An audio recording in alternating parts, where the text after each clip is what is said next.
Hey guys, how are you all? Hope you're all doing very well today. Welcome to today's show. Hope you're all doing very well. Welcome. Today's a massive show for me. I'm so looking forward to today's show. So, yeah, it's that time where, we are going to explore more about the show and you're going to get to meet more of my type of guests. And today's show is a special show because this particular lady is somebody I'm ever so fond of. And yeah, I'm so proud to be given this opportunity, to be honest with you. I'm really super proud to be interviewing her. Um, so as we wait to begin, and I'm going to make this public so people can join. As we wait to begin, as Mrs. Wilson does join us, and will join us very soon. So I hope every single one of you are doing very well. So today's show is going to be a lot about the film industry and pretty much about Nollywood and how to make it big in Nollywood. It's not an easy industry, as many people know. To get into Nollywood, it's not just who you know and what you know, but you also have to be very good. Anyone who's watched Nollywood movies, Nollywood movies are, as much as back in the day they were quite theatrical, but nowadays Nollywood movies are, taking over the world. So I am really looking forward to today's interview, and I am looking forward to finding out a lot more about how this particular lady has achieved what she's achieved. And yeah, so we're just going to wait patiently for her. In the meantime, guys, a few things I just wanted to discuss. I mean, there's so much going on in the world right now. I mean, not too long yesterday, we had a lot of everybody was very much heightened and excited about the Meghan and Harry interview and with Oprah. And yeah, that's been one of like the big chats. Everyone is talking about it. And yeah, I mean, it's something we should all really and truly be proud that yes, we are having this type of conversation. And yeah, we should all be quite proud of that because back in the days, you wouldn't have people having this type of conversations. So the fact that we are having these types of conversations is even more fantastic. And yeah, let's just see how this is all going to pan out for the royal family. Just want to add to some people who are out there who are making enemies over over the show, over the interview. It's not worth it. So I'm actually really looking forward to seeing how this whole Harry thing does pan out. I also want to say thank you for my new hairstyle, my new hairdo. Salma, thank you ever so much. I'm so grateful. I'm getting used to it.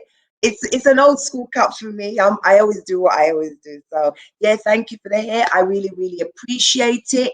And we're just in, like I said, what I am going to do is just have a quick chit chat with you guys and what I've been up to, and just basically wait until our guest does arrive. She shouldn't be very long at all. She's a professional, and she will be with us very shortly. Additionally to that, guys, if you guys have you guys been listening what's going on with this police officer stuff and the young girl that's gone missing? I mean, it's getting serious. So yes, guys, I don't know if you guys remember, if you saw my earlier vlog, I did say I am going to be vlogging it. I will definitely be vlogging what's going on with that girl that's gone missing. I want to say thank you to those who are with us. Thank you to everyone who's joining us. I want to say hi, Samuela, you were with us. Hi. So I really appreciate you joining me. Samuela, you're there. Thank you. Really, thank you. I really do appreciate that. I'm so glad that you guys could make today's show. Now, some of you who don't know much about um, Rhoda Wilson, what I can do is actually tell you guys a little bit about what Rhoda Wilson does and who and what she is. She is a director. She is a Nollywood director. She has been a Nollywood director for a very, very long time.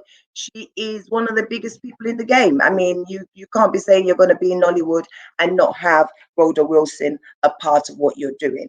So not only is she a presenter, she's also a producer. She's also a director. I mean, this woman has been a woman of Africa. So she is really one of the elitist women in in the diaspora. She's really, really spectacular. Most of everything that comes with Rhoda Wilson is excellent. And if you are privileged enough to be in one of her productions, then yeah, congratulations to you. Share your hook. I mean, Rhoda is phenomenal. She is a woman of serious substance. She's not somebody to be, played with. So today, I feel so super proud. I mean, when I wanted to actually interview Rhoda, I was quite nervous. I was quite nervous, and I wasn't too sure if, she would say yes. And her response was fantastic. I was very, very happy when she responded. Yeah, I was very happy when she responded. And bear with me, guys. Bear with me.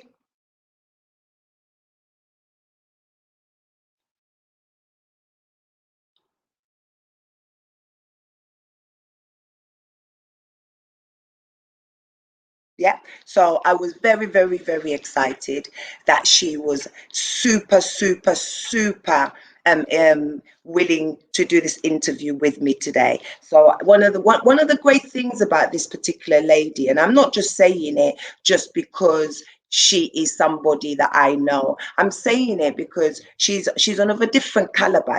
When she comes on, and I'm not just saying this. It's not that everyone who comes on the show, I'm going to say that they're excellent. Anyone who comes on the show is obviously got to be someone special, but she is of a different caliber. And the way she does what she does it differently. Okay, she does it differently, and by the time she comes on, you will all totally understand what I mean when I say when she does what she does it differently. She does it with class. She's professional, excellent on timing. Everything about Rhoda is like a dream come true. And if you're somebody who is a part of a little clique, you surely will be getting somewhere. You will be doing something. So let's just hope our relationship will grow, and your girl will be in Hollywood. You know what I mean? So I look forward to everything just unfolding, and getting to know this lady more and more and more. And each and every time, she really does impress me. So yeah, any moment, we're just waiting. We're just waiting for her to join us, and then we can get moving. So just to add again, today we will be interviewing Nollywood producer, director, writer, Rhoda Wilson. Rhoda is obviously part of Nollywood UK, and she will be with us today. She has now just confirmed with me that she will be in here any second, and I think the lovely, lovely, lovely, lovely Miss Rhoda Wilson. So just want to also add to everybody, let people also, you know, be aware. I'm also gotta let you all know that I will be doing that fitness video which we discussed. I will be doing that fitness video this weekend. So hopefully this weekend fitness video will be ready, and yeah, we can. I'm looking forward to doing the fitness again. Guys, not listen, not even on a joke thing, right? The fitness, yeah, seriously changed my life. And I'm not just saying it just because, oh, I did something and I think it's amazing. No, but the fitness it was really just like self-gratifying for me. You know what I mean? It was like really nice for me. Like the way I feel now about myself, I feel amazing. I feel like healthy. So like I want to do this video for you guys just so that you can all sort of have that kind of video you can return to back and forth. Like now I'm basically looking at my old videos, and I'm just going, just looking at them and just say, whoa, I did 150 squats. So, but don't you think it would be wonderful if we also had just a normal fitness video wherein we're just, we're doing bit of squats, we're doing lunges, we're doing jumps, we're doing some press ups. So yeah, I'm still working on the video. And once that video is going to be ready, right, we're having a problem here with Rhoda. Right.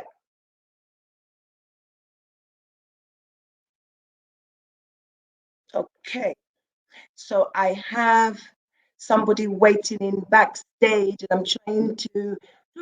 Hi, Sammy. Hi there. Hi there. I've got someone waiting in backstage, and I am trying to get them in. I don't know what's going on with this StreamYard. It did the same thing to me just like the other day. I just really don't know what's going on with it. Every time people are trying to get on the show, it just won't have it. So let's see, guys. Technical. Right. So let me see if I can send this again because it's not seem to be sending, which I don't know why. But you see, this is the great thing about when we do this live. I remember when I first did it, I was so I would get so stressed about it. But now I understand it's part of what the show is about. It is part of keeping strong. It's gonna happen. And it's almost like when you're at work and your team leaders are now doing this meeting, these zooms and this and whatnot. And then they say something and then they can't find what they're looking for. So don't worry about it. We're coming on any moment. She'll be with us. But she is saying that she is at the. Hmm.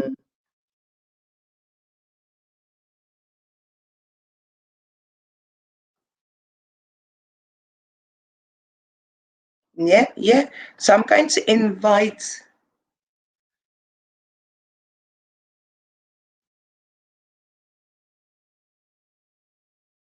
Okay. Right. So I think what I've got to have to do here, I think, guys, I think what we're gonna have to do here because Miss Wilson is not able to get into the link. So I'm not going to cut cut it short. So what I'm just going to do for a moment, guys, just so that I can get this lady on this thread, right? We got to keep cool. We got to keep calm. The show is gonna go on. What I'm going to do just.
Hey guys. So I've just got a message from Rhoda.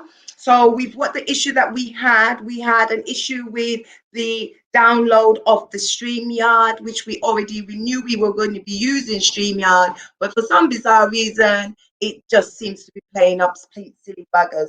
But I do believe that the link which I have just sent should be able to resolve this. So hopefully we will see her any moment now. Okay, so the link which we have just sent her should be the link now. So again, I do apologize, my viewers. Yeah, I mean, look, these things, they do happen, and especially where you're starting something new like this. You know, I remember when I first started this, I would get so distressed when it wasn't working. And you know what? Sometimes in life, it is about just keeping cool and calm and just remembering this is live television. And again, oh, I don't want to say I'm the rookie. I'm the rookie. You know, every rookie's got to start somewhere, guys. So hopefully I'm quite confident this will be the link that will resolve this. So fingers crossed, that should be what I should resolve this matter. I'm sure they all now know what they need to do on that end, and that will be resolved any moment. My sincere apologies, guys, about the wait. But I was on time. Yes, I was on time. We did very well to get here. Obviously having to work and everything else. And yeah, guys, I wanted to share with you guys something. Um, in fact, you know what I'll do? I'm gonna save this later on, later, because it's there's a really good news about the show. Some great things are happening, and I just want to let you guys know. You know, I'm nosy. I like to let everybody know what's going on, busybody. So yeah, again, we are still waiting. Oh, I think something is telling me someone is trying to come in. I can see her. I can see you. I can see her, but she's gone missing again. So again, we have nearly done it, guys. Okay, we have nearly done this. Okay, now for some of us who know, you know, some of us we're new to this. You know, some of us we're not in this game for that long. But I have to say, guys, congratulations. We did it. We did it. We can see Rhoda Wilson. So yeah, again, this is just something for anyone who wants to start doing this vlogging thing. You know, did you see me under pressure? 24 minutes of pressure. Yeah, but well, you know, we did 150 squats, so we could do 25 minutes of pressure. That's nothing. So, ladies and gentlemen, as I did say, today is the day I'm going to be interviewing Nollywood producer, director Rhoda Wilson. And I also have to mention as well, writer, creator, because a lot of the work she does is not just Rhoda. It's a lot of people behind. So, yeah. What I'm now going to do before I introduce the wonderful Rhoda, I'm just going to run.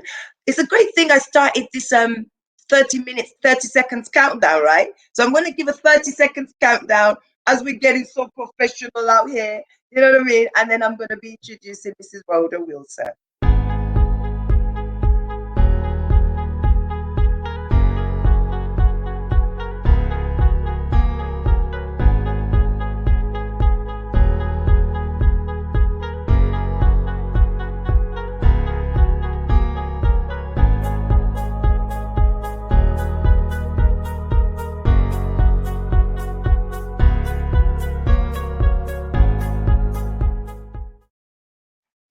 Hey guys, hope you're all doing well. Thank you so much for being so patient. I love you guys. I appreciate you. Now, ladies and gentlemen, I want to introduce to you my next guest, and her name is Miss Rhoda Wilson. And I'm going to just put her on the screen now. Hey, Rhoda. Oh, hello. How are you? I'm very well, thank you.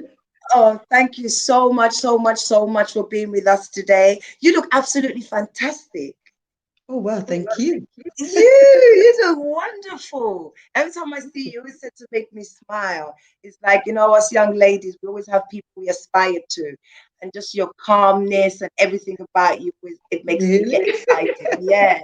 So, I mean, welcome, welcome. What have you been up to? Wow, what have I been up to? I'm trying to avoid, seeing my messy place. What have I been up to? Actually, I've just been busy. We finished Christmas with the King last year, and Mhm, so I'm just working now on my next Christmas movie. And mhm. also, as you know, 2 years ago we did House Share as well. Yes, So yes, that yes. is something I'm just trying to wrap up. And also, I've got some kiddies workshop coming up. I've got producers talk coming up. So I've got quite a lot actually I can taking imagine. place at the moment. I can imagine. And how have you got on with this lockdown? What can I say? I tell ya. Oh, blimey. It's been a mixed blessings for me, in that it helped me to refocus, and it helped me to look at the whole business, and it helped me to look at myself as well.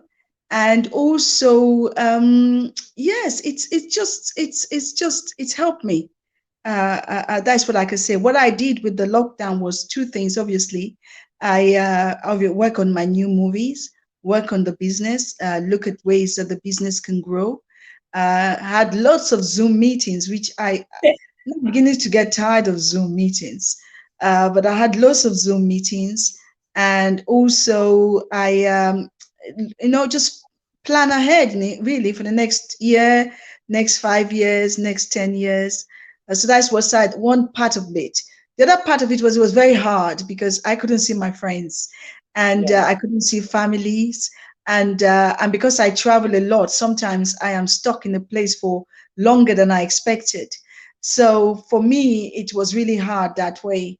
And also not being able to go to Nollywood events, and I realized actually part of my life was that crowd. Yeah. And I do miss them. I miss the premieres.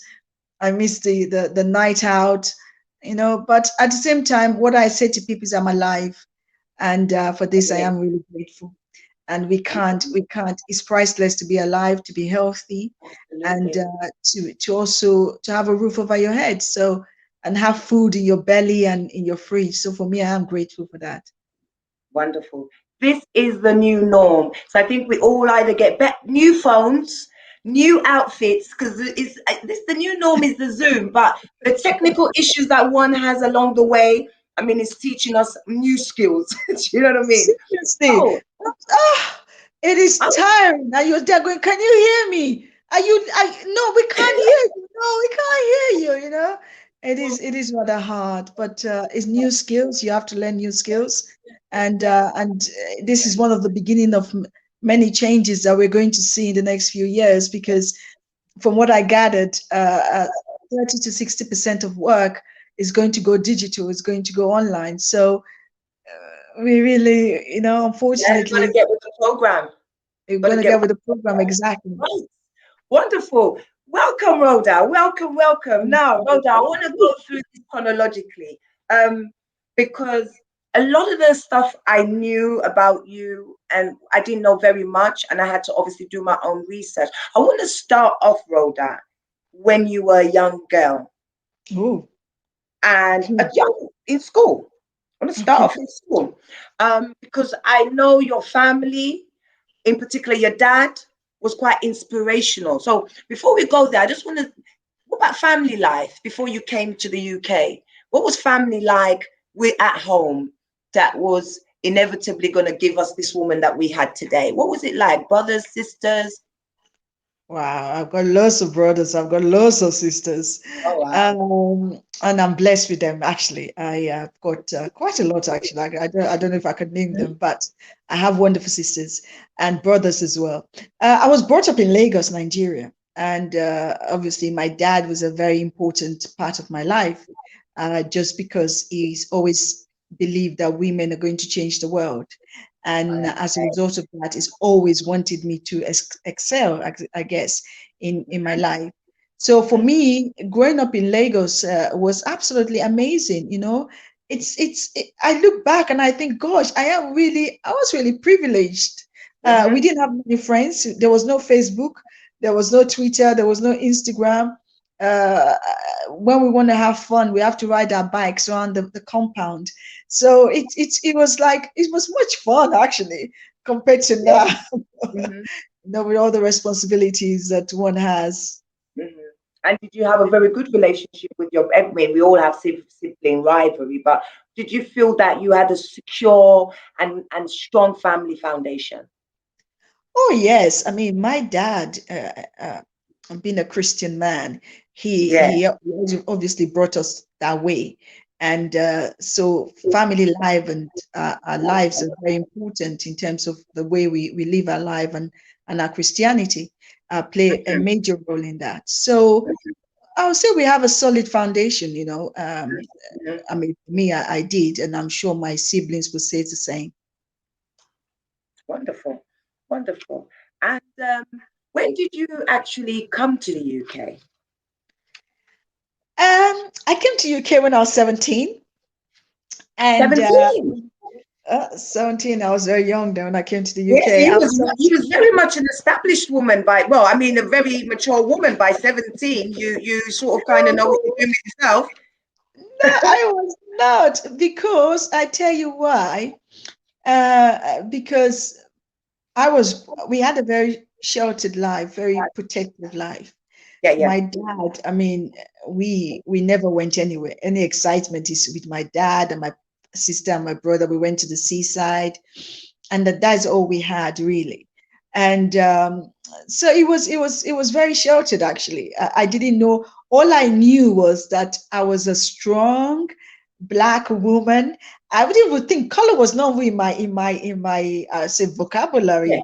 yeah, I yeah. just knew I was a woman, and I can achieve anything because my father believes I can. And Yeah. also, I remember being in Nigeria and being the prefect. I was always ahead of something back when I was in Nigeria. So for me, it was like, okay, coming to England. It's just coming to England. Yes. But for you, it was almost just adding to that foundation that you had already had from a very young age. Absolutely, absolutely, indeed. It was just yeah, it was just adding to that really. And by then, we'd already lived in Italy for some time, and my daddy traveled a lot, uh, and it's we were more, I suppose, exposed, if that's a word to use, to what life is like. And I must admit, being a Nigerian person, I'm not saying that the other countries don't do that, but as Nigerians, we tend to travel a lot. We tend to want to aspire to great things. We want to see the world, and so my dad did that, and and actually transfer those knowledge and skills and passion to us. Yeah, wonderful. I mean, I see you radiant when you speak about your dad. Yeah, I'm sure he's obviously somebody that must have had a big influence. Anything in particular you think, apart from just what you would expect a parent to teach you, was there anything in particular that sticks in mind? For my dad, I think it's always the fact that he believed in me, and the fact that he believed in women, and he believed in the fact that women would change the world. I think for me that was very important. And this is, when I was very young. So for my dad, this was like, and this is a man that had three wives.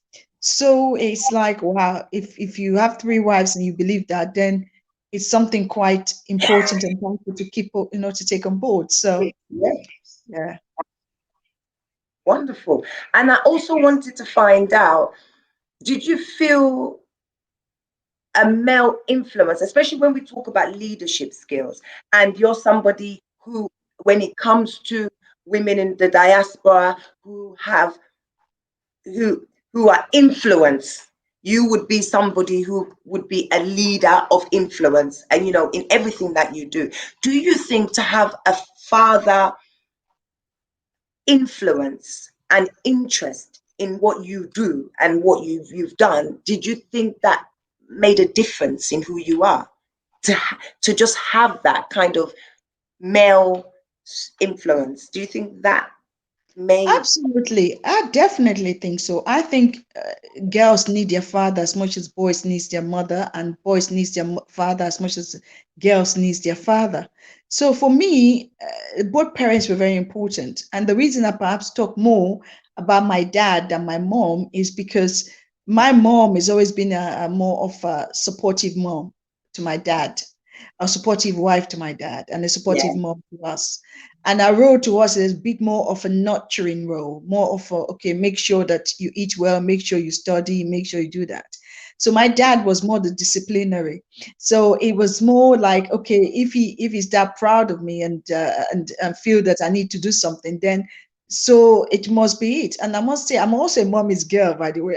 I'm a mommy's girl. I tell you, I love being next to my mom and cooking and doing all those things. But I do agree that both parents have different influences on kids. My dad, the influence he had on me was slightly different because um, I did look up to him because his role within the family was different. So his influence, I think women can make the same influence. They can actually impact their children's life to become leaders.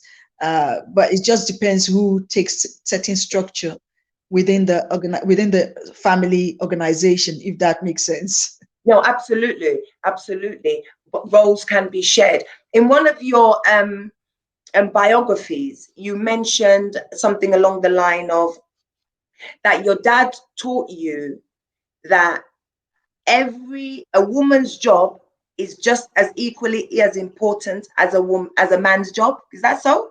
Correct. Yes. Wonderful. That is a powerful statement coming from an African father. You're lucky. Exactly. You're Exactly. lucky. You're lucky. And I come from that home as well. I had a dad that would tell me exactly the same thing. And it's very rare that you have parents that from that world. I mean, how does that reign when you're amongst your peers? Because that puts you in a different sort of kind of standpoint when you're amongst the family.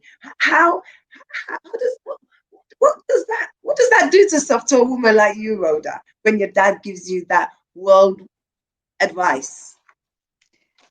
It makes me feel I can achieve anything. It makes me feel that, there is no barrier really, and there shouldn't be one because I've been told right from childhood that you can achieve anything. So for me, and also you must be very careful as well, which I tend to realize is that when you're in a position of leadership or influence, you have to be mindful about people around you. You have to respect them. You don't take advantage of them just because you're privileged. And there's certain things I don't do just because I'm in a certain position. That's because again, uh, partly because of the influence of my father and also partly because of my beliefs and also wanting to contribute to the goodness of the world, I guess. So it doesn't make me. I manage myself accordingly, if that's a word to use. Yeah, I manage it. I don't extend my myself You say more it than I very should. lightly. You say it Sorry. very light. I say you say it very lightly to want to manage oneself. It's not very easy to manage yourself. You have people who get paid to help people manage themselves. So no, it's not that easy to just manage yourself, but you do it so effortlessly. And that is a great skill for a leader. Thank you very much indeed. I appreciate that. But that is because I try to be grounded 90.9% of the time. When I say grounded, I try to be aware of what is going on. And I'm very, very astute as to what is going on around me. And that way I can manage the situation well. So being a leader for me is not like shouting, yes, I want. You don't have to shout. You just Yeah, have to let people know what you expect from them. And when they don't do what you expect from them, then you can take action. So for me, leaders is not those people that go, yes, I want you. When yeah, you're coming, I yeah, want you to yeah, stand up. yeah. And it just doesn't work for me. Absolutely. I mean, again, the attributes of an individual, it's one of the key players in becoming a leader, where you get some people think leadership is the title, but leadership is only part of what you need to have in place in order to actually dictate authority and get people to do things the right way and on time. Would you agree with that? I totally do. Like when I'm on set, I get my hand, I get involved when I have time. I do help out as and when. Not because I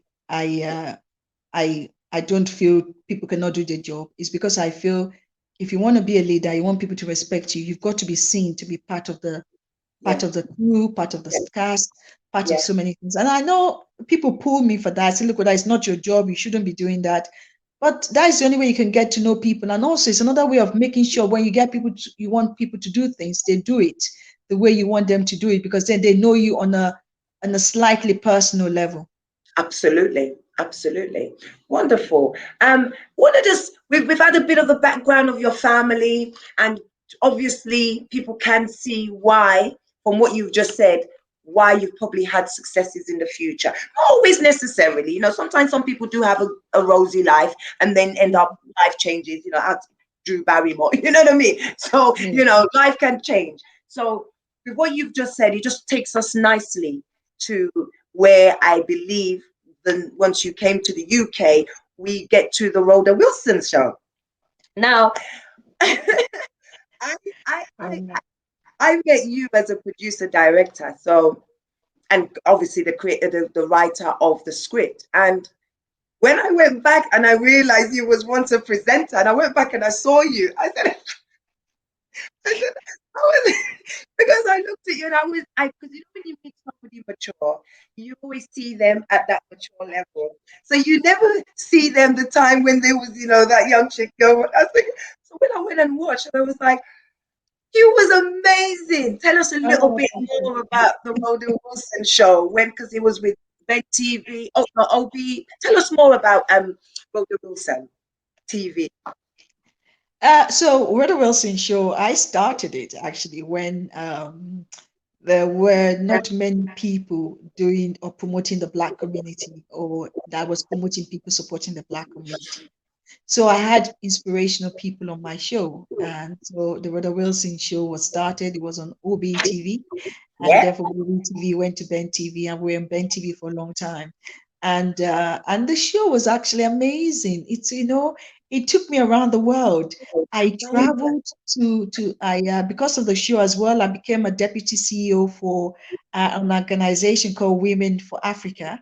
Yes. Not the one that you see was a grassroots one. We campaigned for women's rights. We were there. We were at the UN. We were doing stuff. So I did that, and so I was really privileged to have that show. I went to Cannes, and I went to South Africa for the African Union. Where Uh, Jacob Zuma invited you.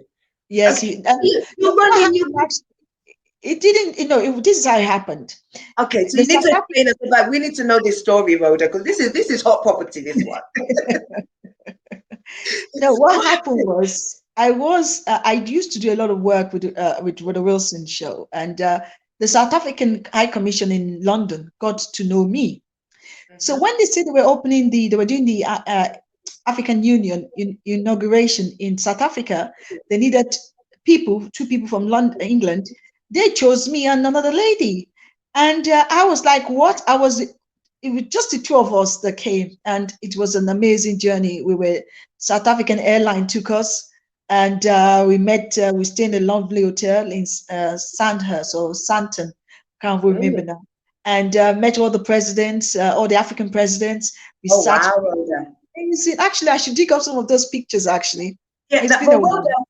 how old were you roughly? Roughly, was you in your 30s? Because I'm hoping I'm going to get to see Jacob Zuma myself. I know. I can't. Do you know? I can't remember, but I just know that it was seriously. I just know that it was a privilege, because you see, when you do what you like and Yeah, you're passionate about it, age doesn't matter. yeah, Time doesn't matter. You can yeah. still, I want to be one in my 90s, be doing director's work or doing something even better than director says, cut, action, stop, go, just because I feel passionate about it. And so I think age for me, it's like I've kind of lost time. lost time really. So yeah, it was an amazing experience, It and must I have went to South. been. Huh? It must have been an amazing experience. I mean, that platform was probably, would you say, the catalyst that got people singing about your excellence? Because watching the show, because looking at where we are now with technology and everything, you were so on position. And I was thinking, there was one interview with a particular a Nigerian artist, and then you sort of, I was like, no, they're just production was everything was just so brilliant. I really loved the two episodes that I watched. I thought it was fantastic. Really, Thank really. you. What did Thank you you. learn? What did you learn from doing that show, though, being a presenter and doing the Rhoda Wilson show? Okay, so the Rhoda Wilson Show was a TV series, and Yeah. at the time, I didn't realize I was actually developing skills on how to do series. Oh, So from this show, I'm able to do TV series. I can do TV series. This is why I like TV series because that is where my skills are. I yeah. find doing movies very tough. I really do. I really find doing movies tougher than doing Yeah. TV series. Whilst most producers and directors will find doing TV series harder. So for Mhm. me, I think that I took away TV series skills, how to, and also took away lots of contacts. I was able to build contacts from Dubai, from the UAE to France, to South Africa, to Nigeria, to Chicago, Oh, to New York. So I was a friend you of mine was enjoy. actually. I did Okay, enjoy it. Not a small you team. Not a small team. It was big. And what was enjoy. interesting was a friend of mine was telling me last year, I think, he was saying to me that I was speaking to somebody in LA and I wanted to them to buy my show, and he's a Nigerian person. And I said, so what happened? Why are you telling me the story? He goes, oh, they asked him, do you know Rhoda Wilson? He goes, yes, why? Because we know Rhoda Wilson. We like Rhoda Wilson. I'm thinking, who are these people? I don't know them. So hey, I it mean, travels.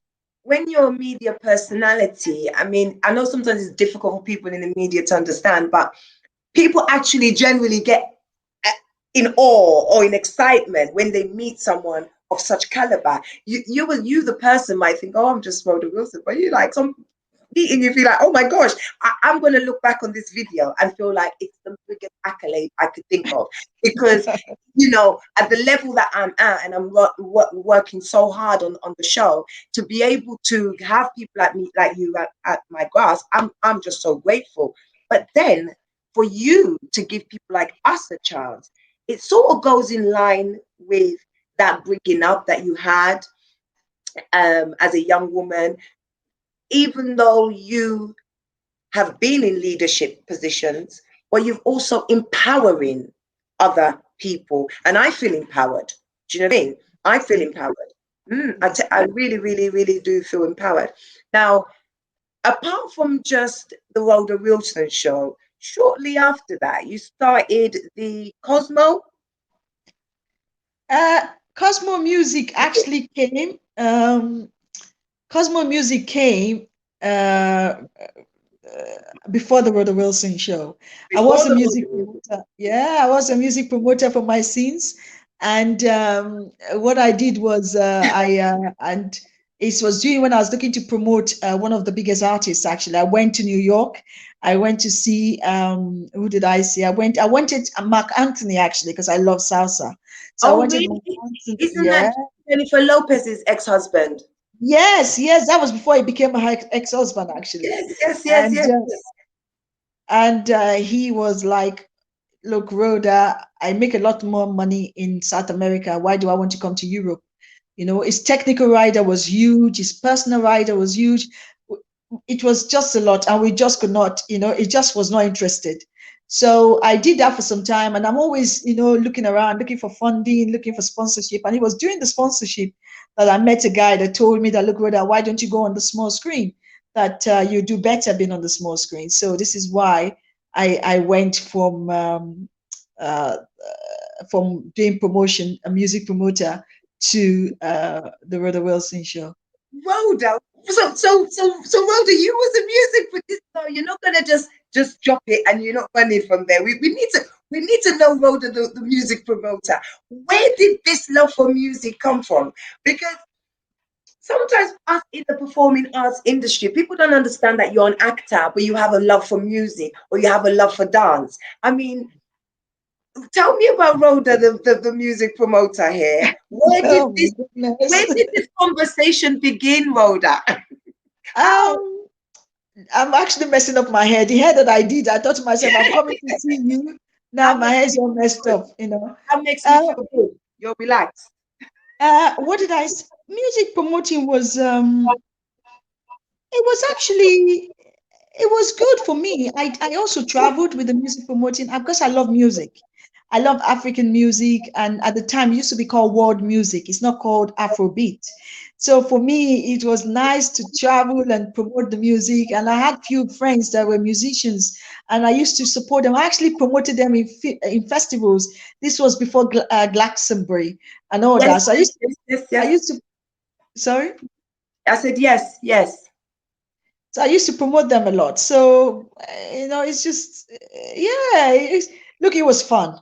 It was fun. I Yeah, remember I did a yeah, tour with an yeah. African artist, and we did a tour from Edinburgh to that was man, that was Oh, tough. so you was on the tour buses, you were On the stopping for tour, Edinburgh, Manchester. That must have been, I mean, a dream come true for anyone in the entertainment industry. no, looking back now, it was like I was brave. I think I was really brave to do I can that. imagine. No, and you know what? You know what, Rhoda? It's beautiful to have you here today because I got up one morning. I said I'm going to do music. No ways. No, now you don't count on me, mate. Don't count I on did, and I made the me. track, and I'm now doing the music video, and it's just come out of nowhere. But hearing you coming from the normal prefect, always the leader in everything, coming to the UK, pursuing different dreams, different directions, and embracing that. You with me? So Yeah. it's like you don't have to say, okay, I'm a creative director or I'm a producer, I'm a director. You're the creator, and whichever way you have to create, you're willing to do so. So I would love to see you more in the music side, though. I think you'd be Oh a really good music producer as well. You know, I think you could no. be. We were in what do they call it now? I don't know what they call the place now. O2, the Shepherd's Bush Empire. Yes, yes, yes. Yes, That's that where the show was. was it. That's where your show was. Was at the Shepherd's Bush, wasn't it? It was the Shepherd's Bush. Then we did. That's a big Gosh, place to fill up. That was a very big place to fill up. it So was back big. It in those was such a days, good success. Yeah, it was yeah, it was actually massive. amazing. I Yeah. remember we did Top Model of Color with Shola. Thank you. Yeah, we did it in that same Shepherd's Bush Empire. So I know it's a very Wow. good place. So back then, you must have been the ones that were beginning to. You guys knew there was this thing called Afrobeats that was going to come and take over Yes, the world. Afrobeat didn't exist, you know. Afrobeat didn't exist. Now Afrobeat is like, wow, everybody's like Afrobeat, Afrobeat. Oh, yeah. But what was it So called before? it just got world music, really. I'm Oh, trying yeah, to I'm yeah, trying to yeah. avoid to see my flag. It's world music. Yeah. Okay, now you Wow. can see my flower. That experience must have been amazing. Doing the music, what advice, because you know the music thing, it's a real difficult game to get in particular. Well, I wouldn't say it's difficult, but to be successful in Afrobeats, it's a bit of a hard one in some respects. What advice would you give to somebody who may not have had that many hits, but really wants to get into this professionally? I mean, I know you're not a music producer, but what advice would you give maybe to the people back home who are going to watch this video, people in Africa?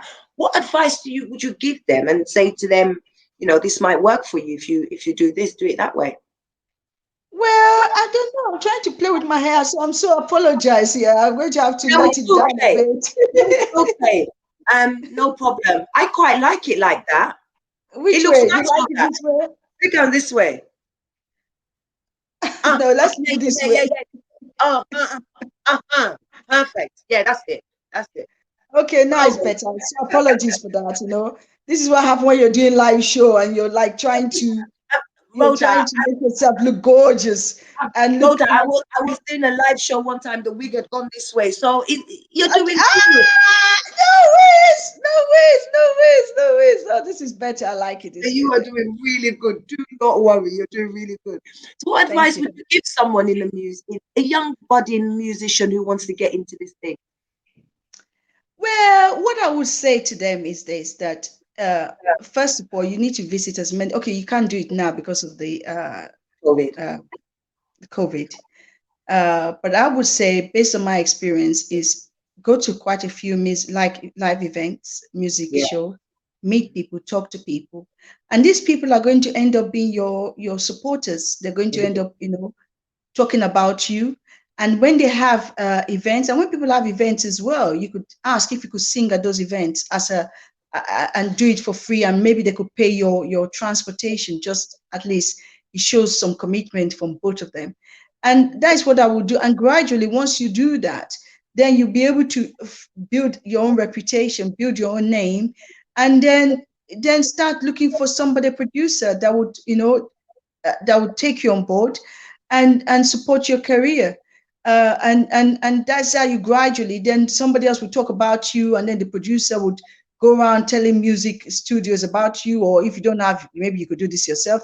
You could be your own producer and your music studio, have your own music studio access, and Yeah. just record something and then start playing it, sharing it, telling people about it.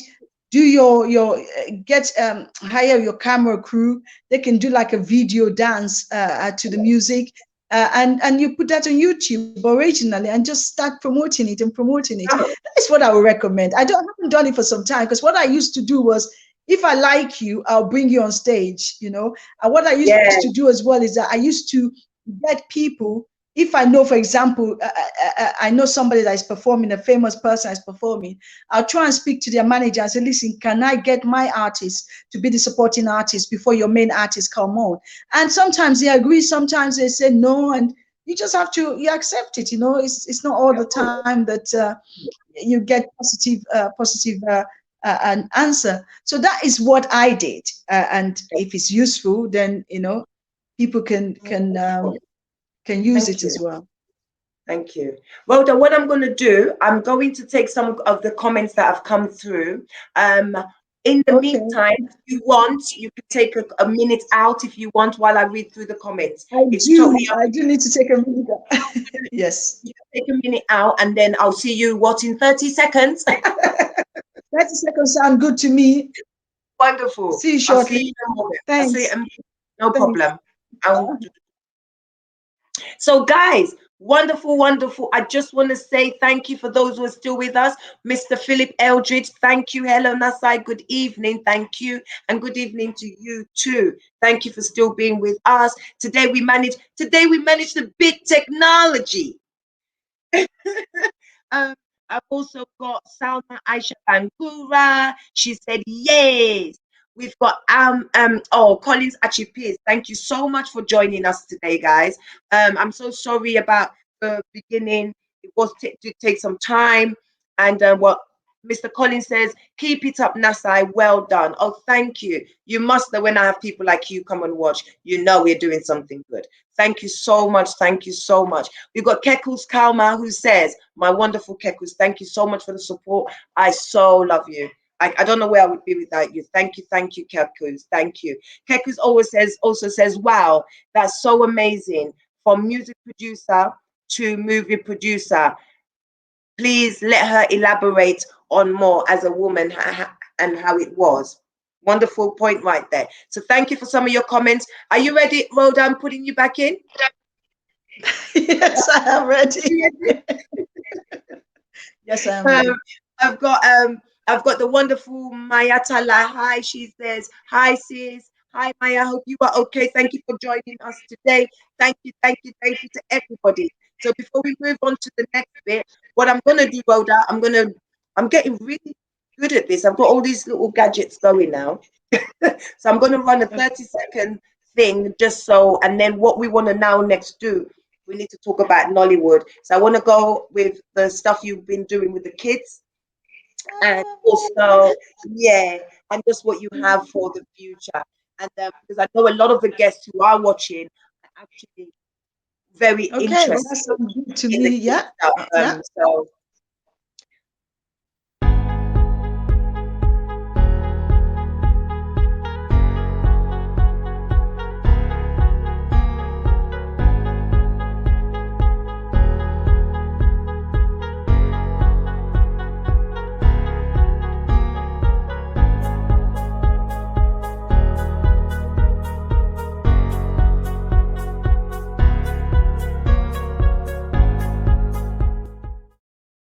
hey, we're back.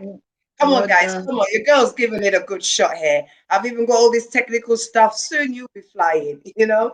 Now, Rhoda, thank you so much for joining us. I've said already thank you. Um, I want to start with a move that you made, which was a very clever move. But I think a part of it is also you found a niche that suits you very well. And that is the work that you've been doing with Nollywood kids. Do you want to tell us a little bit about this? Because, I mean, where did this begin? How did this conversation begin that you were going to do something with kids, and why the young people? Actually, I didn't actually decided to do it. It just happened. So what happened was I was running a couple of workshops for the adults, and I thought, okay, let me do for the youth as well. And I find that the youths were actually more interested in the workshop than the adults. So because the youths workshop became more successful, I've kind of gradually kept that because why do you want to go with something that is not working when something else is working? So that's Absolutely. more or less, that's how gradually. And then I realized actually there is opportunity here to support the children. So this is what I did. There's something you said, and again, I see one thing I love about you, Rhoda. You say things so like, that's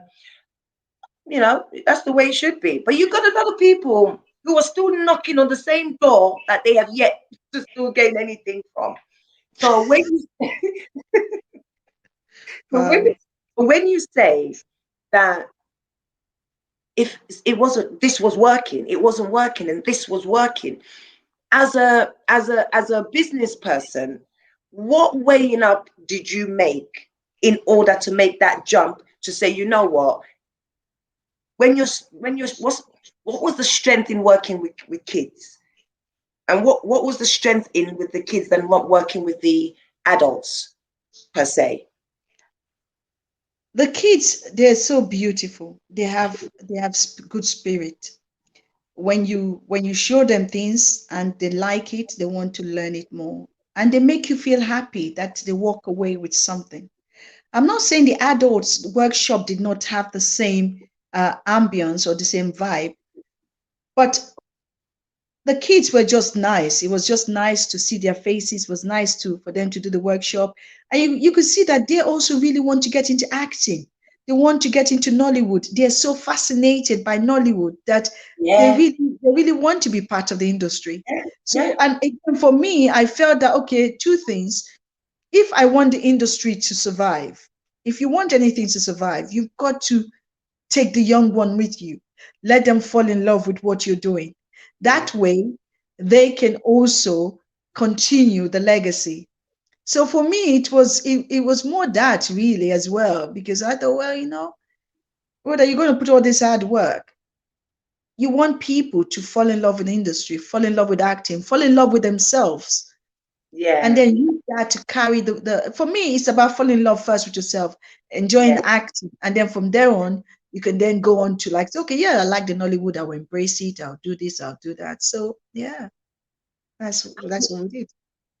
I mean, people always say the children are the future. Yeah, the children are the future, obviously. Um, but there are parents who are watching today, or perhaps may get the chance to watch this. I'm hoping more and more people get the chance to watch this video at a later time. Now, you pick parents who have young children who have this character to want to be a stage, vivacious, bold characters.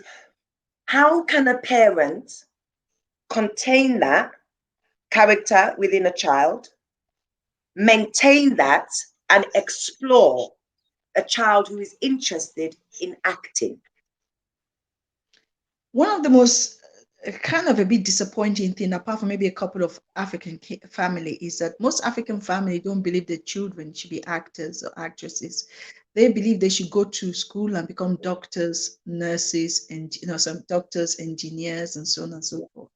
So for some African family that I have spoken to and kind of encourage them to bring the children home onto the workshop, it's been more of a battering. It's been more of when I say it's like, okay, you bring them, they'll learn this, they'll Yes, learn that. yes. And I don't want my children. I said, no, don't worry, they can do better. So we need that. We need to be able to sell more of ourselves, sell more. Because when you see yourself on the screen, you're able to relate and you're able to go on and say, okay, if they can do I it, make I a can also difference. do Yep. it. And so this is the whole idea of trying to get the young kids. And also society these days, whether you're black, white, green, or whatever it is, society these days has make it hard for kids to say that they have to be good at everything. They need to be this, they need to be that, they need to be this. So by some of the Absolutely. what I do is to give them the confidence and the beliefs. It's okay, if you can act, if you can do this, then you're good. You don't need other people to put pressure on you to say that you need to be good at what they're good at. Just be good at what you need to be good at. So some of the things as well that the workshop cover is self-confidence, Oh, wow. self-confidence and presenting yourself. So letting them believe in themselves is very, very important, and that is key. So for me, I think I'm hoping that such workshop that I do will contribute to their success in terms of where they want to go and also how they speak and so on in the future. Thank you. Um, I think I wanted to mention where you mentioned about a lot of African families. I mean, again, I always tend to take use myself as a standpoint. My parents didn't want me to do anything else other than to be on the stage. You're I mean, joking. I am yes, so impressed. I trained at the Sylvia Young and the Anna Share. So I was at Wow. Anna Shares from 9 years of age till I was 24.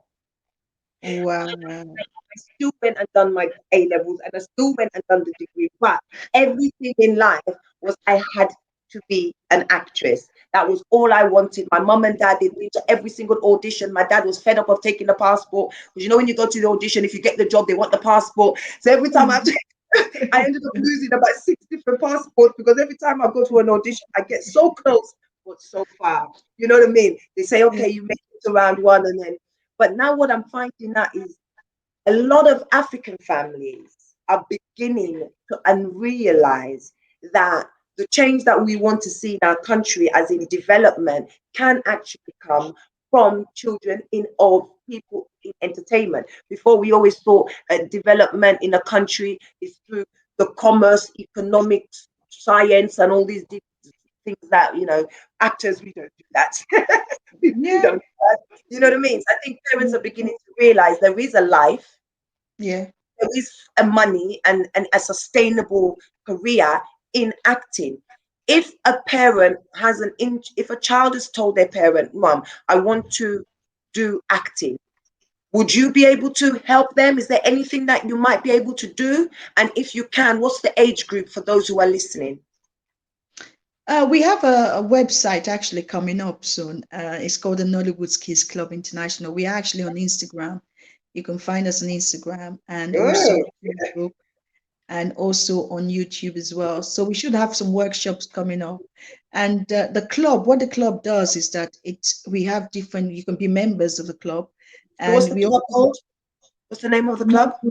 Nollywood Kids Club International, Okay. KNKCI. All right, Nollywood guys. Nollywood Kids Club International. And if you Google us, you probably find us there. But also we're on Instagram, on YouTube, and on Twitter. And what we do is that we do workshops, I should say. And so if you want to register your kids, I we tend to run the workshop during the holiday seasons. So during hopefully one coming up in the Easter period. and also during the summer months as well. So the age group is from 4 to 15, but because it's going to be online, it's difficult to keep kids between 4 and 7 online for a long period of time. So for this initial training, we're going to just do from 8 to 15 for now. And obviously, there will be a certificate to be given to the kids at the Oh, that would be. at the end of the workshops. How You many know, days is the workshop? currently we're looking at 6 days for over the Oh, Easter that period. would be so fun. Only if we're able to get it going. And the other way is for the summer months. It's going to be every weekend, or every depending, because now the government is saying in the UK that the children may go to school during the summer Well, I because it mean, needs to be catch up. Because with the COVID, most of them fell behind. So there might need to be some catch up. So that's not a bad idea, though. I mean, if the kids had to go, not a bad idea. I mean, so there's a chance of this maybe taking place during this summer. yes, yes, yes, Wonderful, yeah. wonderful. Just to take a comment from, we've got I wonder. I'm not sure. Remember Samuela James? Samuela James has left a message. She said, "Great job, darling." Samuela, I think we worked together with Samuela at the time when we were doing Yes, house yes, share. Yes, yeah. Samuela's just also released her own makeup palette. So Wow. she said, fantastic show. Love you, Rhoda. Yeah, she's got a daughter who's a little madam. I think MG is about 5. She should be going to that kids Nollywood. Definitely hook that up. We've got the wonderful Jacinda A. Cole. Thank you for joining us. Hello, hello. She says children are more curious and obviously able, they're willing to want to explore. It's true. Um, so thank you for that with the children stuff. I think a lot of people, in particular my community, Sierra Leone, which is where I want to now go into quickly. Um, I think a lot of the Sierra Leoneans who get this will definitely be interested in making sure their kids be at that, Awesome. workshop. Definitely, I'll be very happy to promote that for you, Rhoda, without a shadow of a doubt. I know quite a lot of kids that would really love that workshop, and their parents who may be definitely willing to support that. Now, I just want to touch on something briefly, which is to do with Nollywood. And for example, some of my community are still trying to find their way around Nollywood. We know people like Maria Tukoroma, Mm-hmm. who was in was it Housewives and Girlfriend. Friends, Housewives and Girlfriends. She's from Sierra Leone, and obviously Missy J, which you know is from Sierra Leone, and then we've got Maria Tukoroma. Obviously, again, you know her.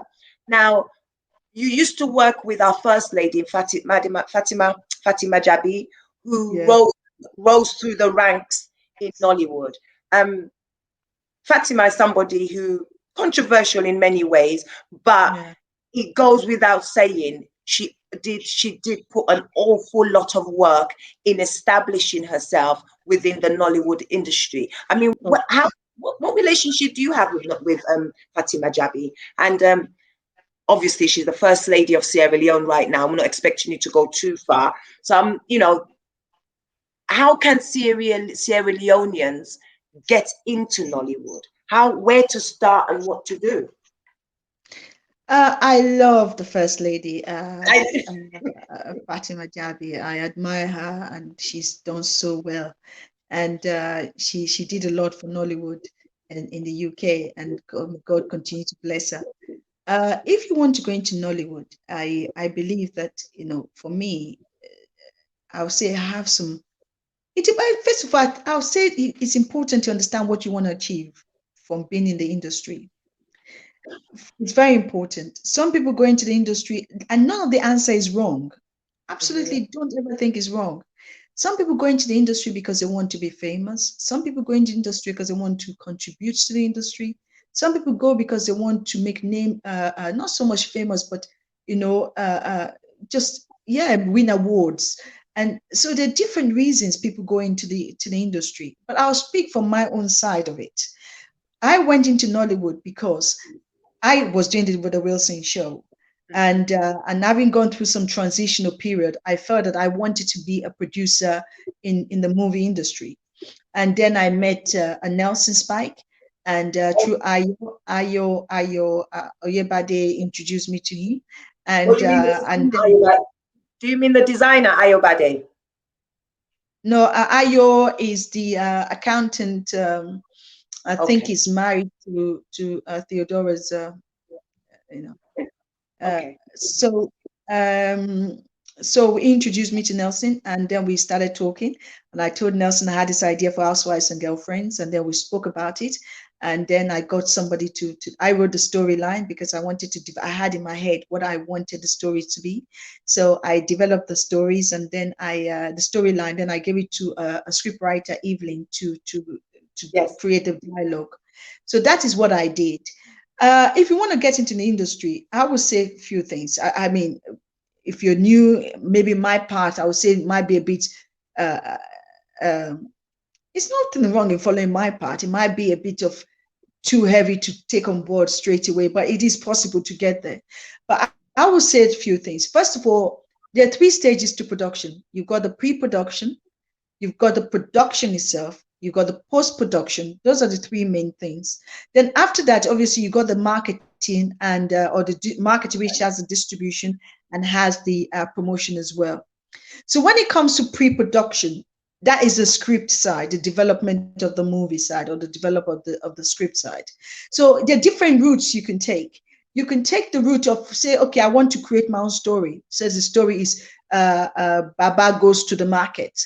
You Mm-hmm. come up with a story. You get somebody, a script writer, to write out the script for you. So you've now got a script. Mm-hmm. There are two things you can do with that script if you're really clever. There are people that actually buy script. A Absolutely. friend of Yes. mine sold Absolutely. that Yeah. script for like 15 grand. Yeah. They got You can money. sell Oh. the script to produce it. Sorry?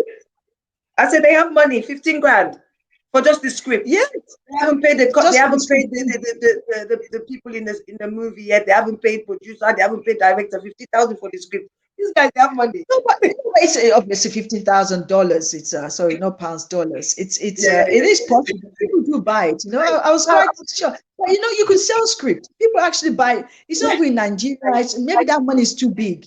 You can sell the script for 1,000 and says, okay, listen, I'm going to sell you the script. In 2 years, if you don't produce the movie, I'm going to take back my script. yeah. So you can have a contract that way to say if they don't produce a movie from the script, you want your script back. Absolutely. And Oh, but so if they do produce you can actually you can get a contract based on those conditions that yes. you've given me the script. Well, if good doesn't come out of it or certain percentage is not in return, then what? You don't pay for the full script. No, you have to pay for the full script, full stop. Okay. You pay for the full script. It's up, look, a contract is it's up to you to say what you want in the contract. Yes. Whether is it by law, it is enforceable is a different matter. But you can say on the script that listen, this is my script. Yes, there's nothing wrong with saying that. You Yes. can say that, listen, I want you can buy the script. I Mm-hmm. want 2,000, 1,000 for the script, but Mm-hmm. I want you to produce a movie from the script within a year or 2 years. If you don't produce, but you have to pay me now. If you don't Yes. produce the script, then I want you to return the script back to me. It's up to you to make that negotiation, but Okay. always put the law. Always write the choice of law. The choice of law is so important. The choice of the law is the law that governs the contract. So always put, if you're in London, always put English law, because the Okay. English law, it's got precedents. It's a what do you call it?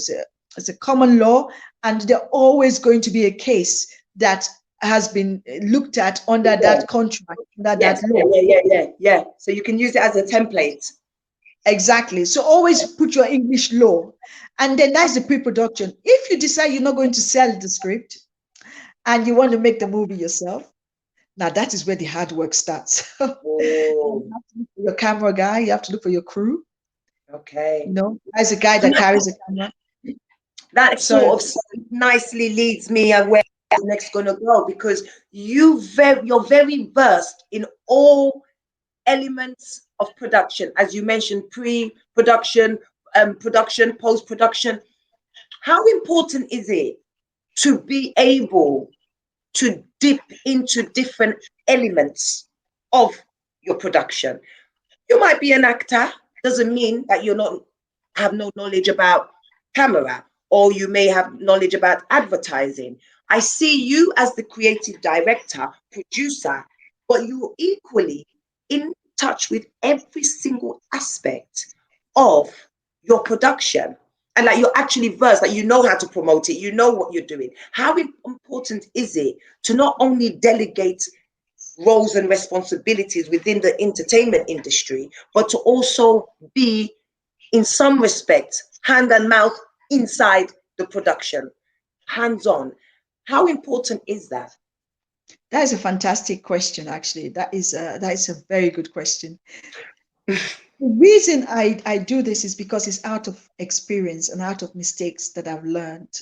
When I started, I remember at one point people were saying to me, Rhoda, when you're doing TV shows, you must use 4K. You must use 4K. This is a type of camera. Yeah. Five, no 4K. I remember all the models want a 4K picture. Exactly. But when you're doing TV series, you don't need 4K. What you need is HD. Because when the movie or when the TV series is on, it doesn't need that much pixels on screen. So an HD will be fine. So when I go and see people, or now I know what I want. When I speak to camera guys and I say, "Well, I want this," they say, "No, madam, you want 4K." I say, "Listen, I know my business. I am telling you that this is how it is." Yeah, and yeah, and they go, "Oh, okay." So this is one of the reason I know that is because of experience. And also it's like, believe it or not, and I don't know if I it's good to say this here, I once go. went to do a bricklaying job because I was building a house in Nigeria, and the guys kept on telling me, "Madam, one cement is this, madam, one cement is this." And I thought, I can't keep spending money like this. So I went and I learned it. Not I only learned it for that period. So you know enough to just manage. Exactly. So when it comes to production, I've learned everything of it. But when it comes to directing, I actually went to a school. I went to the Rain Dance School to do directing as well. Because everybody was like, Rhoda, directing, you can't, how could you be a director? You've never done this. And one of the things, people are always going to criticize you. That is just given. But I want, if they criticize me for the right reasons, not for the wrong reasons. But when I went and I did my directorship course, I was so amazed that I was one of the most talented in the class. And that gave me confidence because most of them have never produced. And there was I with 2 TV series, 2 movies doing the director's class. It was like, wow, that's amazing. It's absolutely amazing. So that Yeah, gave me it's, it kind of solidified my confidence, really. So in terms of going back to your question, learn. It's good to know. You can't be an expert in everything, but know enough. So therefore you can articulate yourself. Nobody can tell you that, oh, madam, use 4K. Why are you using, oh no, forget, use 8K. Some of those things does not gel. If you're doing movies, yes, I can understand that. But if you're doing TV series, no. I think that's a very good point. In particular, again, as a model, I remember when we had the latest cameras come out. So you can see the images we took in 2003, and you put that up against the images that we're going to push in 2018-19. I'll never forget the 5D camera. Oh, You know, 5D. I'm 5D camera. It was supposed to be the best, a fantastic camera. Don't get me wrong, on a runway, it's straight shot, it's fantastic. So everybody always wants to have this best image. But the thing about these cameras is you do less, it does more. Yes. So with what you are suggesting goes back to this old school, authentic way of how the entertainment world really should be. If you are a creative director, you need to know how to do the job, how someone Seriously. else is doing their job. There's no way just thinking that the camera is going to fill in the gaps. You need to be aware of what the camera is doing. So you going to do the bricklaying, it's not or you going to go and do that job for a couple of weeks to find out what's going on. It also makes you respect what they do. That is true. That is very, very, very true. So Absolutely hold true. that camera on your head like this cameraman is holding us, and it's like take one, take two, and the man is still holding the camera. Seriously, and and actually, one of the beauty and one of the things I learned from that workshop that I did is, it's funny I remember it just now, is I've used that to build sets. I've used that to do things on my set. I have thought, oh my God, where did I learn this from? But Yes, you learn things, and later on you don't realize how much it become useful in the future. So for me, it's been actually it's been fun. It's just been, right. it's been amazing doing that. And it's you've got to learn. You just got to learn. Seriously, Yes, you have to learn. yes, You have to make sure that if you're not capable of doing that, and I don't get me wrong, not everybody can be like me. And I always say to people, don't use me as a benchmark in a way, in terms of like trying to be me, because I've learned so many things. And if you then not achieve it, you end up being disappointed in yourself. absolutely, But absolutely, do what is right for you. Do what you're absolutely. comfortable with. Do what you're capable of doing. If you feel you want to act and you don't have the skills to bring all these people on board, you can still be what they call an executive producer.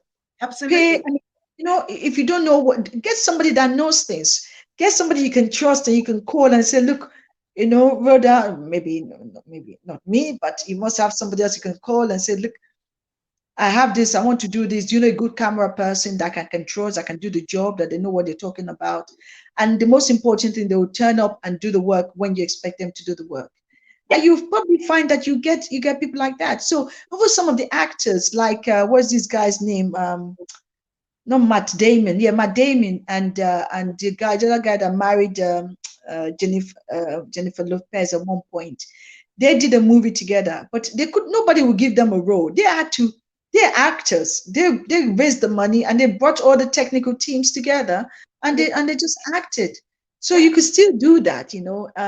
I don't expect everybody to go learning what I've learned. I only did it because I just thought, I'm going to learn it. If I'm going to learn what they do, why they do it that way. But you don't put pressure on yourself. That's what I was. If you can do it, please do it. Yes, of And course. I know I've got you've got my support. But if you can't do it, don't be harsh on yourself. Just find what you're good at, and use that to achieve what you want to achieve by bringing the right people around you. Thank you so much for that, Rhoda. Now, you've mentioned something. I think about 5 times you've used this word confidence today. I'm really doing well today. My memory is doing good.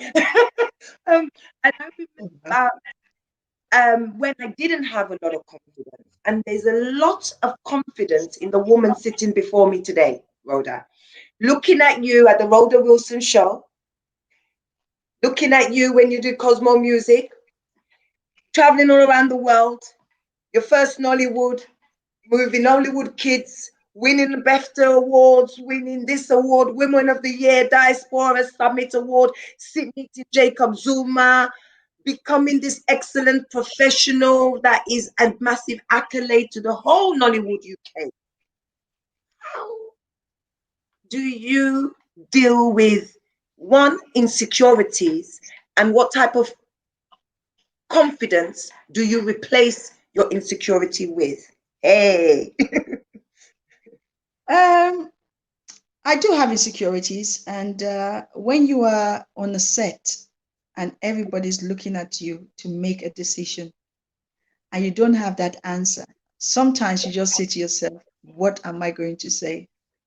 But because I have the confidence, I say it because I know somewhere within me there is an answer. I may not have the answer that they want, but I know there is an answer within me. So it's a case of asking the question, okay, where do you go? Where do we do? And also, I must admit, when that happens, I'm Mhm. so grateful I have good people on set with me. Because if they say, look, Rhoda, this is not working, I'll say, okay, why isn't it working? What can we do to fix it? Absolutely. So my own insecurity is also asking people what they need from me to achieve what they feel that I'm not achieving That's a for very them. interesting standpoint. That's a very interesting standpoint. So you get that level of insecurity, not fulfilling what perhaps your cast might require or need. No, not at all. I asked the questions that, Okay. and yeah, it's just, so what is the problem? Whether we're not doing this, you're not doing that. Okay, I'm thinking, okay, if I'm not doing that, does that mean I'm bad? And I said, okay, what should I be doing? So what is it that you need to happen? And if they say Okay. this is what needs to happen, and if I can do it, fine. If I can't do it, I say, look, I'm sorry, I just can't do it. But I always think that, I don't know, actually. I'm just thinking Well, that's I think the point I was trying to get out is it's a very tactful and clever thing to do, to ask people, because most people never ask. Nobody never asks. Nobody always says to really. them, "What would you like?" And in doing so, you probably answer some of your questions or things that your maybe your cast might have questions they want to ask you, but they're scared to ask. But you can be the one to say, "What would you like? What would you like to see?" Exactly. And sometimes they have they request things that I can't achieve. And I'm going to be honest. I said, listen, I'm sorry. I just can't do it. It's not that I don't want to do it. It's just not possible. Yeah. It's financially may not be possible. Physically may not be possible. Emotionally, mentally, it may not be possible. So it's just got to be just be honest with them. I must admit, rather than being insecure, I just I just, I can't remember the last time I was insecure. I must Wow. admit, I'm trying to think of the last time. Was I insecure? I don't know. I I mean, well, just, there's a level of insecurity that comes with age as well. So the ah, maturer somebody gets, they get to a point where they're very confident in what they can achieve. I mean, I'm at that stage when I'm continuously thinking, "Oh God, can I do this? Can I do that?" And maybe where you are right now, there's that astute Rhoda that I is think that disciplined. that is true. That's very true. Experience is this as well. Yeah. And sometimes people, when I go on set and things are not working and people are upset about things, I just say to them, I think to myself, there's more to life than worrying about this. Life is just too short. Mhm. And if there's one thing COVID has kind of taught me is that life is very short. Yeah, of course. Life Yeah. is extremely short, and there are things that we worry about that we shouldn't worry about. Even me myself, like I worry about things. Like now, I worry about my movie. Would my movie do the well? Would it succeed? Would it do this? That for me is my own insecurity. It's more the worry about how the movie is going to do and how is the cast going to perform? How are they going to succeed? How are they? Would they be okay? Would they be able to deliver what I want? So those things are just niggly things that worries me, but they're not so much insecurities. I don't know actually. It's a good question. I have to ask myself, have I been I insecure? think as a young woman, for you to not be able to answer it, it's a wonderful place to be. Yeah, because if you ask me my insecurities, I'll start listing them like it's like buying Christmas hamper. You know? Well, you don't need to be insecure. You don't need to be insecure. So, And also, I don't know, maybe because I love what I do. I am at a you know, place I really love what I do. I love my movies. I love directing. I love creating stories. I've got some I've got partnerships I'm working with. So I love what I do. And so I'm trying to think if hmm, I've never been insecure actually. it's not a trick question though. It really isn't a trick question. It's the difference between why you're sitting where you are today and another woman isn't. Not saying it about my show, but just in general, to be able to be in a complacent place, one has to put the work in, which you clearly have, learn different trades, go with what works. So if someone is doing those things, why would one be insecure? Because you're already fitting yourself in what works for you. You're not putting yourself out. You know what I mean? So it would make sense with everything you've said today why you might struggle to pull something from the air. Would you Yeah, agree? I think so. I think so. I am. I just. I don't know. Insecure. Am I insecure? I don't. I You don't don't know. want to be. Nobody wants to be insecure. No, I don't, because the reason I'm not insecure, I'm not saying that I probably have maybe a moment of insecurity in terms of uh, Mhm. maybe am I doing the right thing? Maybe have Yeah, I made the right decision and yeah. things like that. But that is not so much insecurity. For me, insecurity is when you're not sure of the direction you're going. Yes. Oh, yeah. If you're not, eh, what is insecurity? Actually, I'm trying to think now. No, now you've lost me. Of all the things that I expect to answer, I never thought of insecurity as well. No, so I really, Yeah. I Yeah. don't know. I don't really. Now you've got me there thinking of No, insecurity. okay. I don't- It's okay. I mean, that is really a powerful point in this interview because I don't think I have yet to come across somebody to give me that answer. I've been Reason, insecure. because someone could just say, well, I don't have many, but you're saying you're thinking about it because you're trying to put it into context of who you are. And if you're not somebody who's insecure, then you're just not. And it's sometimes it's a learned behavior. People are using, oh, this doesn't look right, that doesn't suit me, and I shouldn't do this. But you seem Oh, to that's so that I don't do that at all. I just I don't have time to be like going. Oh, is this dress nice? Mind you, the only reason that I'm trying to avoid my flat is because I've got lots of paperwork. That the only way I work is I put them on the floor and I look at them individually that way. So therefore, I can really see what I'm doing. But I must say, insecurity will do. Am I putting on weight? Am I doing this? Is my hair this? Is this? I don't do that. you don't do that. So there you go, guys. This is an example because you don't get to these kind of places with so many insecure. I mean, you see, life is played out in an honest way. Because everything that you've said to me today, Rhoda, I guarantee you, I'm going to come back to this video in 5 years' time, and something we've said here today is going to manifest. And I pray to God that it's going to manifest. Okay. Now I've got one. It's in Just what way? In what way? In what way? Yeah, in what way? What do you mean the manifest? kids shows, the kids Christmas pantos and things like that, all the housewives and girlfriends and just everything that you have been involved with. I think I feel like something great is about to go down. I've just seen a Wow. message through. It's quite a long one, so I'm just gonna drop it on you. I haven't read it yet, so let me just make sure there's nothing offensive. Okay, it says, "Hope I am not deviant." The show. I think she means hope I'm not deviating the show. As a Nollywood director, how would you promote in a positive image as opposed to the normal Nollywood ways of movie portrayal, which shows negative light, corruption, juju, burning, and being with petrol and car tires, etc., other African identity, culture, etc.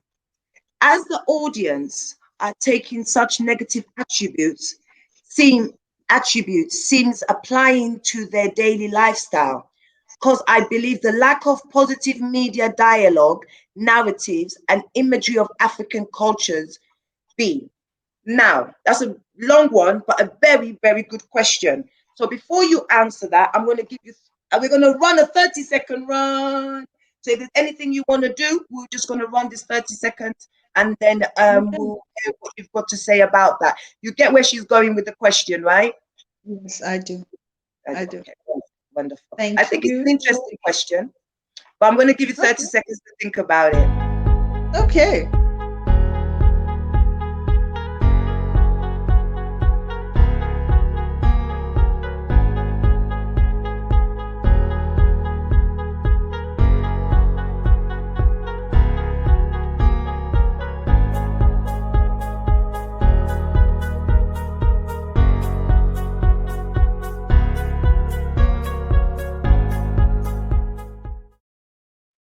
Gotcha. We're back. So, Okay. how are we going to address this question? Over to you, my dear Rhoda Wilson. Okay. How are we going to address this question? um, I personally, I don't like those kind of movies, and I think I don't personally don't like it. But if you look Hmm. at the Nollywood industry, those kind of movies sells, and because they sell, people buy them. Well, they buy them, they sell this. Obviously, they buy them. That's why, Yeah. and they keep making them. So that is the only reason they do them. But it is changing. It is changing. It's no longer like that. There are some new producers coming on board. I mean, if you look at some of the movies in Iroko TV or Rock TV Yeah. in the UK, they have some nice movies. And also, if you Mhm. look at Yanga TV as well, Yanga TV has Yeah. got some nice movies as well. So it's changing, but maybe it's not changing at the speed that you like it to change because Yeah. the marketers know that those movies sells. The Hmm. marketers know that that is our culture, and our culture is very that kind of Very movie is controversial. Our cultures are very embedded. controversial. Sorry, sorry, what is I that? say our culture is very controversial.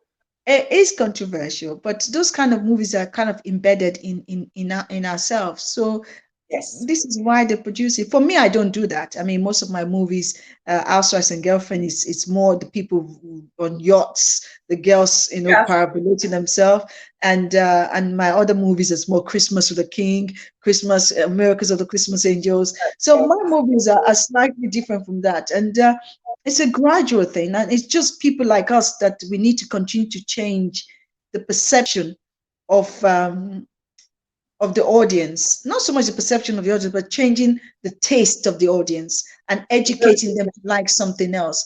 Because after all, if you think about it, mobile phone, iPad, the only reason we like it is because of what they do for us. So if we show make movies that people feel that it makes them feel good, they don't need the other movies like the ones that she's mentioned, then they'll Yes. gradually move to us, and So you support think, us. you, in relation to Maya's question, you think that the type of movies which are currently being made are the movies which the viewers want to see. So directors are going with the trend, and people tend to want to watch this juju, whoever's wrapping what in any bag and putting it. I mean, the stories go on and on. Yeah. Yeah. So you think But if, people have yeah, to change their mindset, and in us wanting to see something different, the producers will deliver. Is that what you're saying? exactly, exactly. Most of those movies, I don't watch them, I must admit. I do know they exist. Most of those movies are made in Africa, in Nigeria or Sierra Leone or other parts of Africa. Hmm.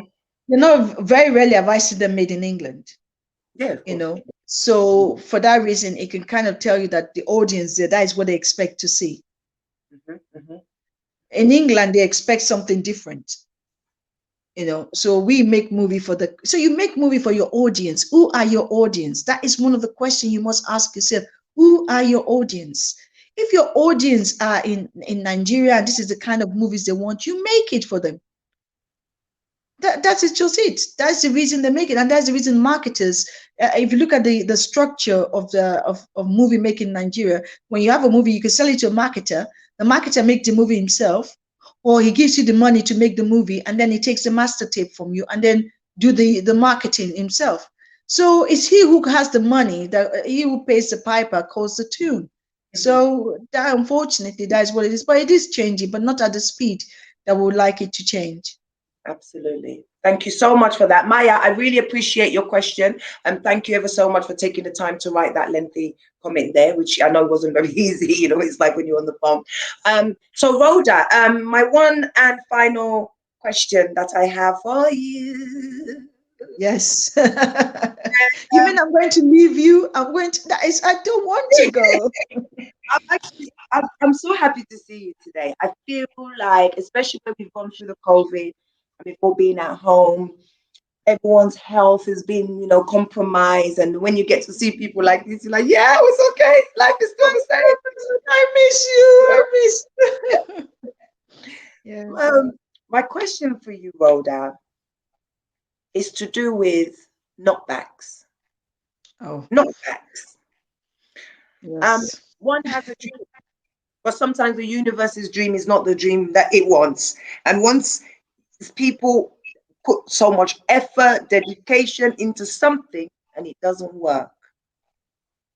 What This is really important because a lot of us have failed. I wouldn't necessarily say fail in life, but I've tried something that may not have necessarily worked.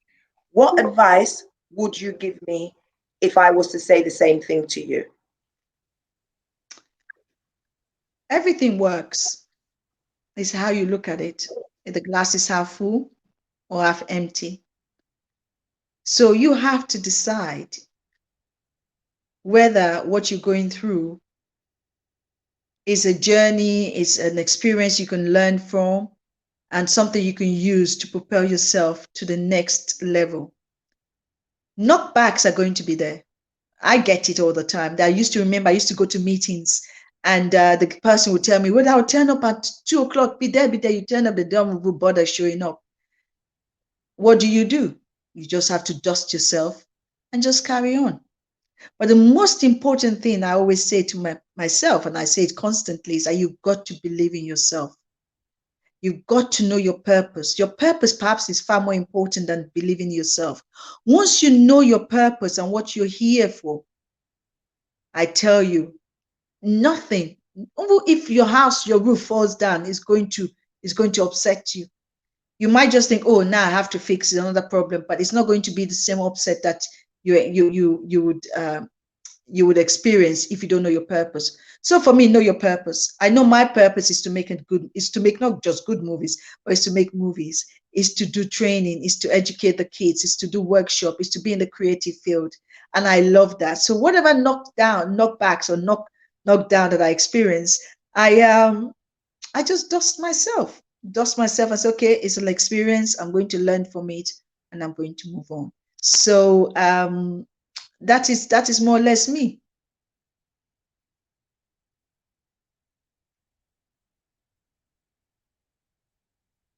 Nasa, we can't hear you, you know.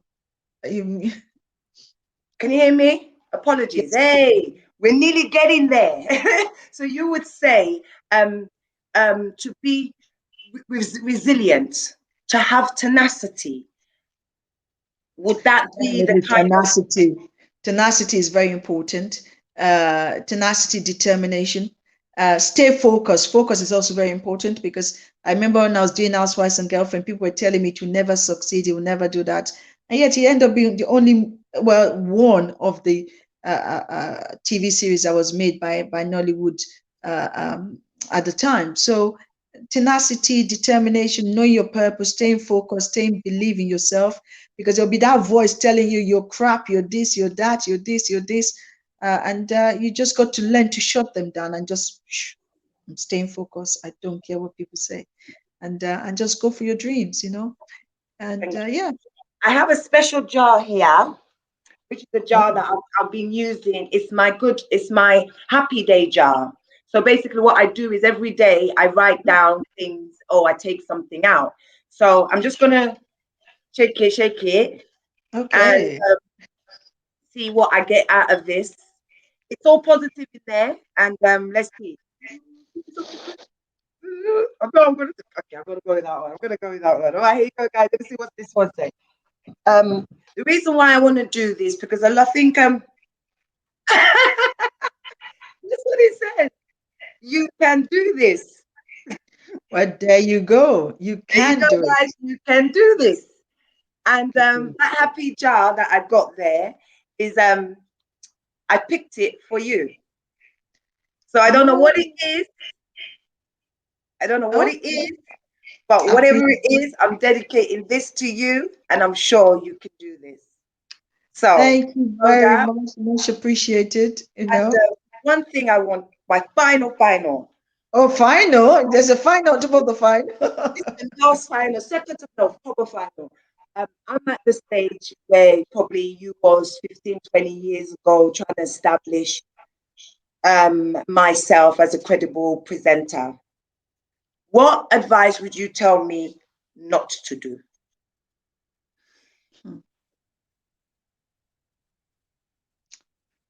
Not to do is a very tough one because we work in the creative industry. And what it means is that creativity is what sells. So what not to do is, for me, what I did with the mistake I made, which is not possible these days, is to have a big studio. I used to have a big studio. I used to just like do the Rhoda Wilson show there. It was costly and it was expensive. And nowadays you don't need that. You need just a good camera. You need to have your topics. You need to know your audience. That is very important. So what not to do is not to spend money when you don't need to spend money in terms of camera crew and all that. But at the same time, make a good TV show that would transcend to other parts of the world, that would build bridges between well, from Africa to UK, and would create opportunity. So for me, I must say, I find it difficult to be negative. I don't I For me, it's the way you say what you cannot do. What can't you do? You can do anything. The only thing is that don't spend money. That's the only thing I always say. Don't spend money when you don't need to spend money. Don't spend money, you don't need to spend money. don't waste money and then not get nothing out of it. At least, I mean, that's Exactly. really important. That's really important. It's weighing your costs. Is it worth it? And I think the way the competition is quite rife right now, especially if you're a YouTuber, you're this, some people have such great pictures, great imagery. So some people might still think now it's about having the most expensive phone to get those best images, or but you're still authentic and still keeping it true to the form, which is, if you don't need it, you don't need to waste your time on it. You just need to have good content. Yeah, that's a good content. But the most important thing again, I should stress it. Who are your audience? Who are you targeting? Who do you want? When you know who you want to target, you can then know what not to do and what to do, if that makes sense. If your Absolutely. audience is for kids, you know you're not going to be having adults talking about politics or Boris Johnson and all those things. You want to do kiddies things. So the first and most important thing is, once you know your audience, once you know your audience, that is so important. Once you know your audience, you will then know how to target them and what not to Yeah, do yeah, yeah. to upset them. I know you do fashion as well. So when you're doing fashion, obviously you don't want to have a TV show with somebody talking about building a house or bricks or things like that. You want to show, unless you want to talk about the latest fashion people are wearing on the site. But you just got to know your audience. Once you know your audience, then you know what not to do. That would be my advice, really. And yeah, and just go for it. That is what I would say. Just go for it. If you don't start, you will never start. You never start. So just take your step, take a baby step. Get people, if you feel, oh my God, this baby step is bigger step for me than I anticipated, you can also take a step back. And when you're ready, take another step, take another step, take another step until you get to where you want to be. And you can do it. And if it's where you want to be is not the place that uh, your steps are taking you, you can just come back and start all over again. You know? So that is me. Wonderful. Wonderful. Rhoda Wilson, thank you ever so much today. I am so grateful for you. I'm so grateful to be having an opportunity to have somebody of your caliber. I mean, my heart's still beating that you gave me this opportunity. You didn't even ask no questions. You were just so gracious. And I hope to God that one day I'll be able to repay you back, work at the back of the house, support you. I've got a lot of young nieces and cousins who really want to be part of the Rhoda Wilson kids movies, and I'm just so grateful for you. And if there's anything you can do for us Sierra Leonean budding actors and producers and directors, just One let of us. the things you can set up, you can set up your own stuff, because I did speak to the people in Zimbabwe, and they set up their own movie uh, empire. So you can set up your own. It's Yeah, not it's not like, it's not magical. It's not, oh my God, this is it. No, you can set it up. Few people come together, say, okay, what can we do? We start setting up, we're having meetings, supporting each other. And that's one thing we need to learn how to do as as a Black community. Yeah. Support and support and support and support. So what I want to say is thank you very much for having me. I hope your audience have enjoyed it.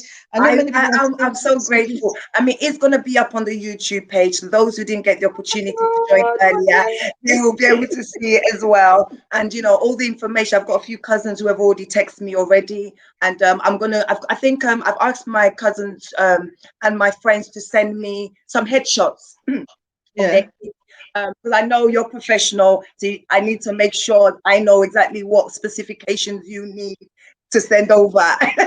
No, listen, we'll be delighted to have all the kids. And now it's going to be the workshop for now is going to be online until everybody gets back to Oh, normal. wonderful. And so this is what we're going to do. But look, I'm always here supporting people. Okay. And I know now that I know that you have people interested in the workshop, Oh, which big we're going to time, be big hosting. time. I'm gonna give That's you a name that you must always remember. His name is Taraz. So this Tara. young kid, this is our own Denzel Washington. He's coming. He's on his Oh, way. wow.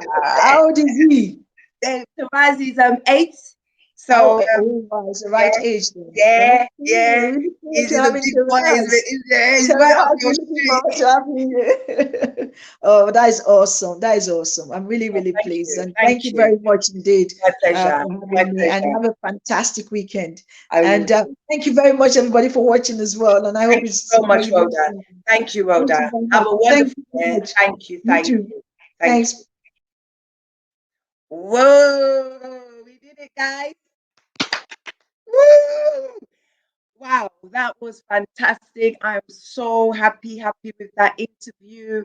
I mean, it was everything that I wanted. I hope that you all are going to be able to get insights from the interview, that you can come back to it and get any answers about anything that you have interest in. Um, Again, you know, one thing I have learned from today's interview is I'm not sure who was with us at the beginning when we were waiting to get the lady on. We couldn't get her on, and the internet wasn't working. So yeah, I mean, me doing my vlogging, it's not been easy, guys, but we got there today, and I'm so grateful for everyone being patient. You know, look, my lights are going off, the time is running. So I just want to say thank you to every single one of you people that take the time. You know, the journey is real here. I'm not cutting corners. I'm trying my best to be as honest as I can with you all. And yeah, that show was just a little bit of where I want to go with this show. You know, I really want the show to be successful, and I really want to be able to make a difference to people. Um, I'm here to inspire, you know, and as Rhoda says, tenacity, just keep strong and just keep going. And it's a very important message to everybody as well. You know, life is all about making mistakes, getting up and picking up. Do not turn back and think about all the things you could have done better. With so many things in this world, we can all do better. But when it's your time, it's your time. I want to take this opportunity to thank every single one of you today. Just realize white is not a good color to wear. So I'm not sure I'm going to be wearing white again because it's glowing. And thank you, every single one of you, for joining us. I hope you have a wonderful evening. And I will see you all Sunday meditation challenge. We are beginning our meditation challenge. And the meditation challenge, guys, I don't want no one to take it too serious. It is really just an opportunity for all of us to just discuss, just as we did the spot challenge, guys. I'm getting a shadow here. Yeah, just as we did discuss before. So it's really just about everybody just doing something just to keep you engaged. And I hope the squats are still, people are still doing the squats. And I also hope that everybody's getting ready to do the meditation challenge with me. So it's been a pleasure to be with you all today. Thank every single one of you for just being wonderful, for just being patient and supporting me. If you like what I do, guys, please do not forget to subscribe, comment, and share. And just continue to just support me. So thank you all very much. Um, so yeah, with all your support, I really do appreciate it. So every single one of you, thank you, and have a very wonderful day. You take care, guys. Bye.